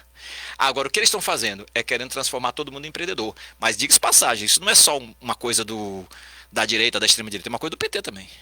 Porque também é um jogo de empreendedorismo. No fundo, eles estão dizendo o seguinte, não precisamos mais transformar a Petrobras 100% estatal, não precisamos mais, fazer uma outra mudança na sociedade, não. Nós precisamos só que todo mundo seja empreendedor. E vai transformando isso num imaginário popular. Então todo mundo, poxa, eu quero ser empreendedor. Só que vai passando os anos e as pessoas vão ficando mais pobres e o cara fala, esse negócio de empreendedor não deu muito certo, pelo menos comigo não. E aí vai vendo, estou falando, isso vai criar uma explosão social e vai dar possibilidade de um setor alternativo revolucionário ter espaço. Então há uma disputa ideológica, por isso que nós estamos nessas eleições. Parte da disputa ideológica é a gente demonstrar que a esquerda liberal, que na minha opinião é o PT e o PSOL se junta a esse processo, e a direita liberal, nós precisamos dizer que tem outro modelo de sociedade, outro projeto de sociedade, onde a riqueza seja distribuída. Isso hoje está longe. Hoje praticamente a esquerda meio que está refém desse mercado. Já pegando o gancho já da pergunta do Bruno, Então a gente vê uma esquerda, em tese, meio desorganizada. Agora, a direita se organizou, é isso que aconteceu nos últimos 10 anos, desde os movimentos MBL, lá 2013. O que aconteceu, né? Porque se a esquerda se ela se desestabilizou, é que talvez a direita tenha se organizado, é isso que aconteceu? Marçal, MBL, Bolsonaro, o que aconteceu? Partido Novo, o que aconteceu?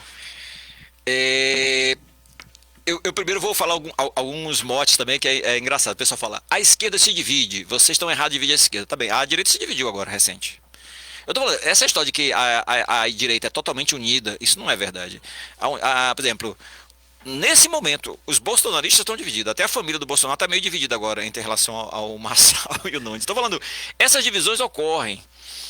O que eu quero dizer é o seguinte, por exemplo, em São Paulo nós temos duas candidaturas mais de direita, extrema-direita, como queira chamar, que é o Nunes e o Marçal, estão divididos, e o Marçal xingando o Nunes e tal. E a esquerda, mais ou menos, se quiser chamar o PSB, que é a base do governo Lula, de esquerda, também, porque o Centrão também é base do governo Lula. Aliás, parte da base do governo Lula está com o Nunes, diga-se passagem. A Marta, que é vice do Boulos, era do Nunes até ontem. Hoje está, estou falando, tem uma variedade. O que eu quero dizer é que a ideia de que não tem outra saída que não o liberalismo, que não manter o sistema como está, ele ganhou peso, inclusive na esquerda. O que é o arcabouço fiscal do Lula, se não isso? O que é o projeto Safra para os latifundiários, se não isso? Isso é o liberalismo total. Vou dar um outro exemplo. O Haddad fez a lei, não sei se todo mundo sabe, mas o Haddad fez a lei da parceria público-privada, chamada PPP. Essa PPP foi que permitiu a privatização da linha 5 do metrô, que era estatal, e a 4, que já nasceu privada. Foi através dessa concessão chamada PPP. Essa PPP foi que permitiu o Dória privatizar a linha 8 e 9 da ferrovia, que é uma tragédia aqui em São Paulo. Pois bem, essa lei foi feita pelo Haddad em dezembro de 2004, no primeiro mandato, no final do ano do primeiro mandato do Lula. Primeiro mandato. O Haddad agora promete uma nova PPP. A antiga PPP era assim: cada setor, né, o Estado, município ou federação, se você quer privatizar uma empresa através da parceria público-privada, porque quando você privatiza, por exemplo, Vale do Rio Doce, CSN, como era muita riqueza, e tipo assim, é teu, por exemplo, só a Vale do Rio Doce, só o que tinha de recursos de minérios pronto para entregar, já era mais do que o dinheiro que eles deram. Portanto, era um roubo sem tamanho. Deve ter rolado muito pix. Foi um pixão, né? Para os caras. Porque não faz sentido isso. O Estado se livrar de um patrimônio gigantesco, cujo o patrimônio que já estava exposto era menos do que o valor que eles deram, isso é, sei lá, isso é roubo. Eu vou usar o termo pixão por falar, mas está bem.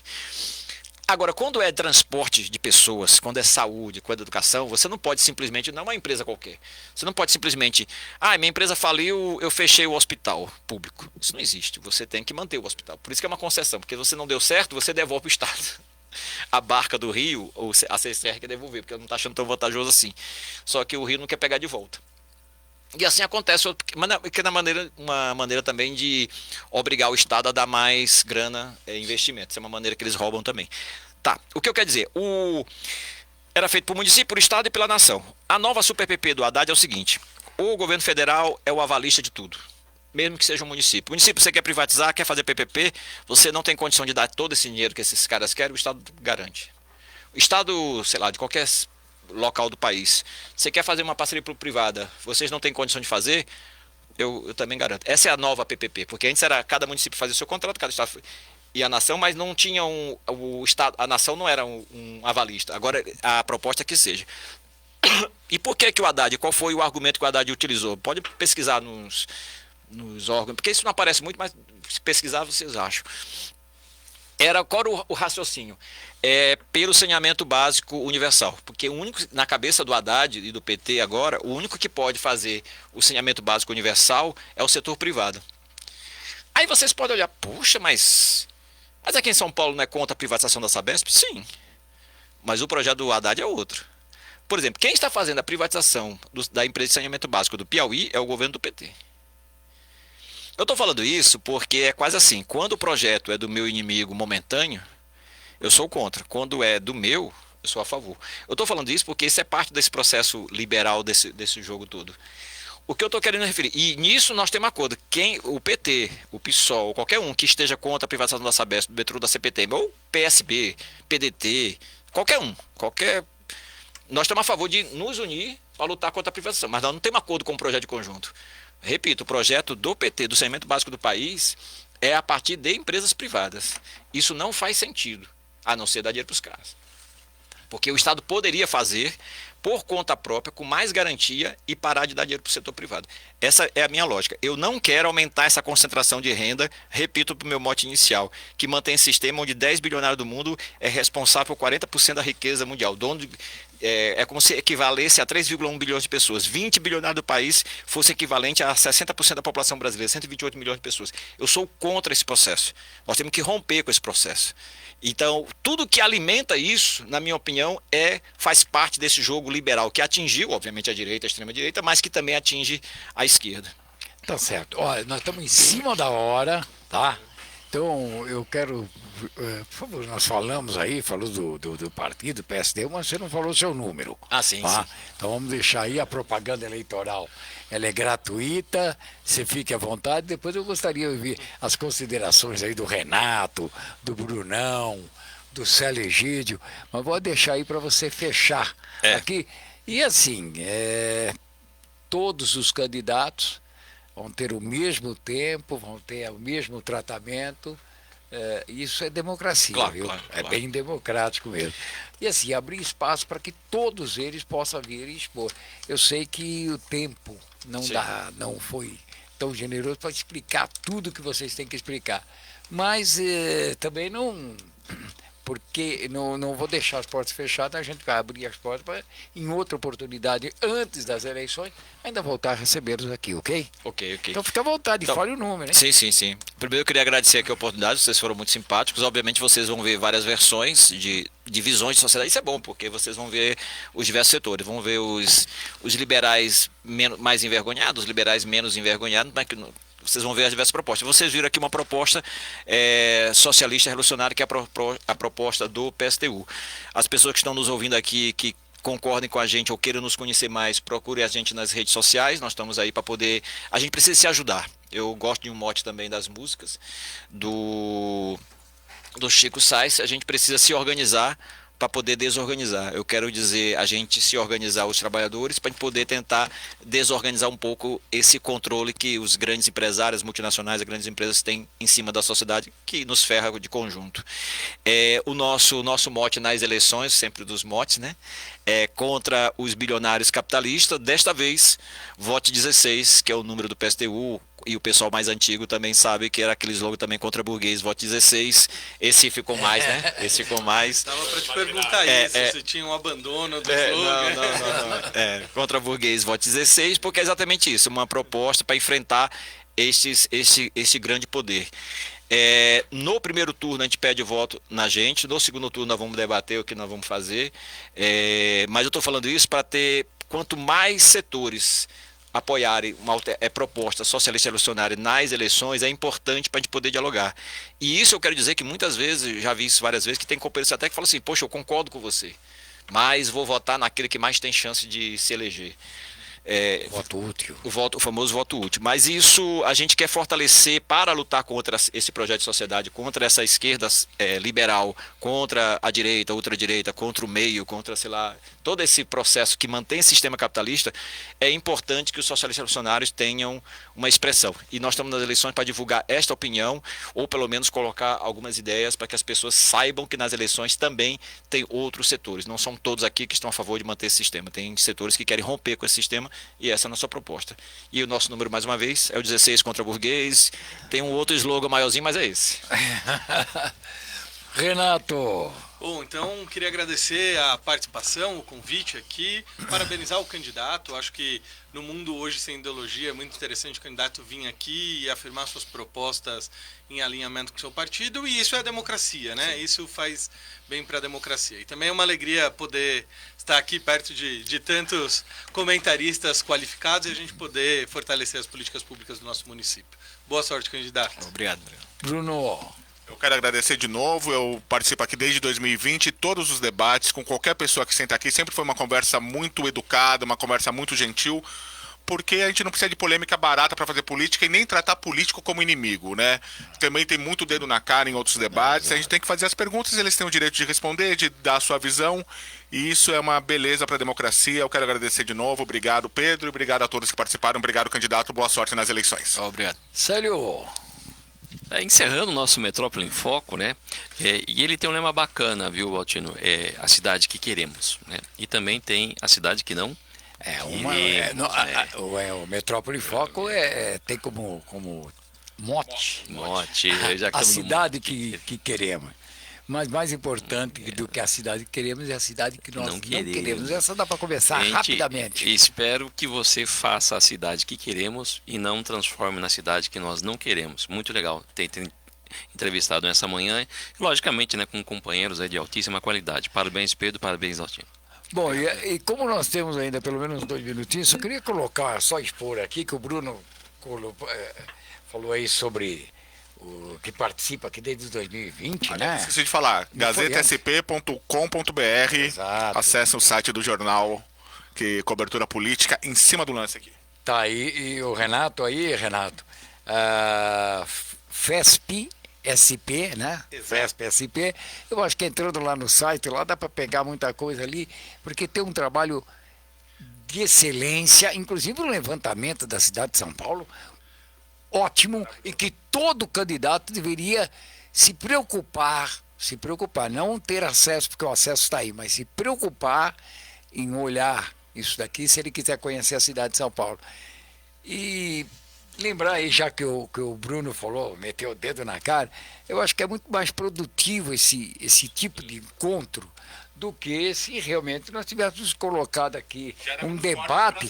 Você imagina com as ideias, as propostas do seu partido, um outro candidato de repente estaria aqui se engafinhando, dando pancada. Isso aí a gente ia partir para o UFC, para alguma coisa nesse sentido, né?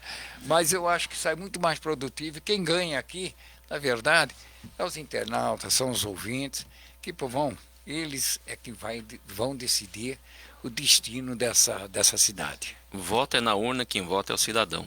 E como o Pedro não fala, eu falo. Acessem www.metropolinfoco.com.br. Exatamente. E lembrando que esse programa tem o oferecimento Sicredi, que é a primeira instituição financeira cooperativa do Brasil, embora você seja um pouco, mas a Sicredi nos patrocina, senão também não poderíamos estar por aqui.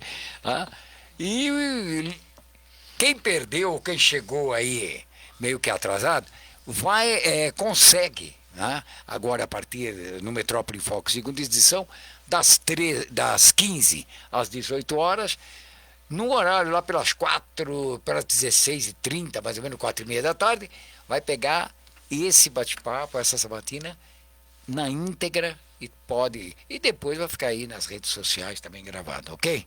Então voltamos amanhã. Amanhã nós temos aqui a candidata Tabata Amaral, e que também vai ter o mesmo tratamento que você teve aqui.